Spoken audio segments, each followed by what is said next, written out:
Hello दोस्तों, खौफ के अड्डे पर आपका स्वागत है। तो आइए शुरू करते हैं एक डरावने सफ़र को जिसके हर कदम पर डर और खौफ का एहसास है। तो हेडफोन लगा के लाइट्स ऑफ कर लीजिए क्योंकि अब वक्त है डरने का। आज की कहानी एक भूखी डायन की है। राकेश जो हमारी कहानी का एक मेन कैरेक्टर है वो एक बिजनेसमैन है। तो आइए आज की कहानी को शुरू करते हैं। बात 1 साल पहले की है जब मेरा बिजनेस बहुत अच्छा चल रहा था। एक दिन जब मैं ऑफिस से घर आया तो मेरी वाइफ नेहा मुझे कहीं घूमने जाने के लिए कहने लगी। मेरी बेटी पायल, उसका भी काफ़ी मन हो रहा था कहीं घूमने का।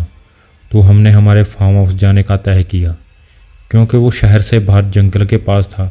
वहाँ पर साफ़ हवा और बहुत शांति भी थी। हमने अगले दिन अपनी सारी तैयारी की और फार्म हाउस के लिए निकल गए। फार्म हाउस हमारे घर से थोड़ा दूर था, इसलिए हम अपने सफ़र को एंजॉय करते हुए शाम तक वहाँ पर पहुँच गए थे। हमने शाम में जाकर थोड़ा आराम किया और रात का खाना खाने बैठ गए। खाना खाने के बाद मैं ऐसे ही टहलने के लिए घर से बाहर निकल गया। जैसे ही मैं घर से बाहर निकला तो मेरे घर के सामने ही एक जंगल था। तो मैं ऐसे ही टहलते टहलते जंगल के अंदर चला गया। जब मैं उस जंगल के अंदर गया तो अचानक मेरी नज़र एक पेड़ के ऊपर गई जिसके नीचे एक लड़की शादी का जोड़ा पहनकर बैठी थी और वो रो रही थी। जब मैंने उसके पास जाकर उसके रोने का कारण पूछा तो वो बोली कि आज मेरी शादी थी और आज ही मेरे ससुराल वालों ने मुझे घर से बाहर निकाल दिया क्योंकि उन्हें दहेज नहीं मिला था और मेरे मायके वाले इतने पैसे वाले नहीं हैं कि उन्हें दहेज दे पाएँ। उसकी बात सुनकर मुझे भी उसके लिए दुख हुआ। तो वो बोली कि आप मुझे मेरे गाँव छोड़ दोगे क्या, जो पास में ही था। लेकिन मैं उस जगह के बारे में ज़्यादा नहीं जानता था। तो मैंने उसको बोला कि आज रात तुम मेरे घर पर ही रुक जाओ, मैं और केयर टेकर तुम्हें सुबह तुम्हारे घर छोड़ देंगे। तो उस लड़की ने हाँ में सिर हिलाया और मेरे पीछे पीछे आने लगी। फार्म हाउस पर पहुंचकर मैंने उसे खाना खिलाया और उसके रूम की ओर इशारा करते हुए उसे आराम करने को कहा। वैसे तो मेरी वाइफ नेहा बहुत समझदार और अच्छे दिल की लड़की है, लेकिन उस रात उसे पता नहीं क्या हो गया था। वो मुझसे लड़ने लगी कि मैं उस लड़की को घर क्यों लाया हूँ।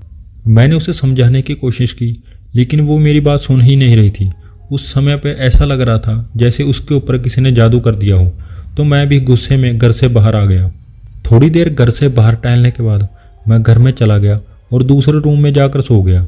जब मैं सुबह उठा तो मुझे नेहा और पायल घर में कहीं नहीं दिख रहे थे। तो मैंने सोचा कि शायद वो नाराज़ होकर हमारे शहर वाले घर में चली गई होगी। तो मैंने भी खाना खाया और उस दुल्हन को उसके घर छोड़ने की तैयारी करने लगा। लेकिन जब मैंने केयर टेकर को बुलाया तो उसने कोई आवाज़ नहीं दी। तो मैं उसे ढूंढने के लिए फार्म हाउस से बाहर चला गया। जब 20 मिनट तक मुझे केयर टेकर कहीं नहीं मिला तो मैं घर में वापस आ गया और घर आते ही मुझे कुछ आवाज़ें आने लगी। मैंने उस आवाज़ का पीछा किया और मेरे कदम बेसमेंट के दरवाजे के सामने आकर रुक गए। जैसे ही मैं बेसमेंट में गया तो अंदर वही दुल्हन एक टेबल के पास खड़ी थी और उसके हाथ में बहुत बड़ा कुछ चाकू जैसा था। जब मैंने उसके टेबल के ऊपर देखा तो उस टेबल के ऊपर केयर टेकर की लाश पड़ी थी और उस लड़की का मुंह खून से सना हुआ था। उसकी ऐसी भयानक हालत देखकर मेरी चीख निकल गई। तभी मेरा ध्यान बेसमेंट के दूसरे कोने में गया। उस कोने का खौफनाक मंजर देखने के बाद मैं वही जम सा गया क्योंकि उस कोने में मेरी वाइफ और मेरी बेटी की लाश पड़ी थी। मैं उन दोनों की लाश को देख ही रहा था कि अचानक उस लड़की ने एक जोर की चीख लगाई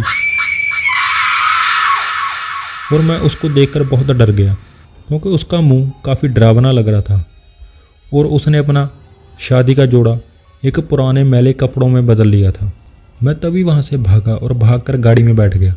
वो चुड़ैल मुझे बाहर से खड़ी होकर देख रही थी क्योंकि वो गाड़ी के आसपास भी नहीं आ सकती थी। ऐसा इसलिए क्योंकि मैंने गाड़ी में हनुमान जी की एक छोटी सी मूर्ति रखी हुई थी।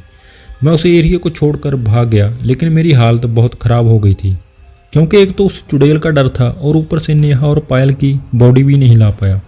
घर पहुंचते ही मुझे काफ़ी बुखार हो गया और 3-4 दिन बाद जब मेरा बुखार थोड़ा ठीक हुआ तो मैं 4-5 लोगों को लेकर फिर से वहीं गया क्योंकि मुझे उस फार्म हाउस से अपनी बेटी और मेरी वाइफ की बॉडी लानी थी। जब मैं वहाँ पर पहुँचा तो वो चुड़ैल उन दोनों की लाश को पहले ही खा चुकी थी। वहाँ पर सिर्फ 2 कंकाल पड़े थे। नेहा और पायल के कंकाल को देखकर मैं बेहोश हो गया। जब मेरी आँख खुली तो मैं अपने शहर वाले घर में था। आज भले ही उस बात को 1 साल हो गया हो, लेकिन आज भी मुझे उस चुड़ैल का भयानक चेहरा अपने सपनों में दिखाई देता है। तो देखा दोस्तों आपने कैसे एक चुड़ैल ने एक हंसते खेलते परिवार को ख़त्म कर दिया। और अगर आपको ऐसी और कहानियाँ सुननी है तो हमारे चैनल को सब्सक्राइब कर देना और हमारी वीडियो को लाइक कर देना।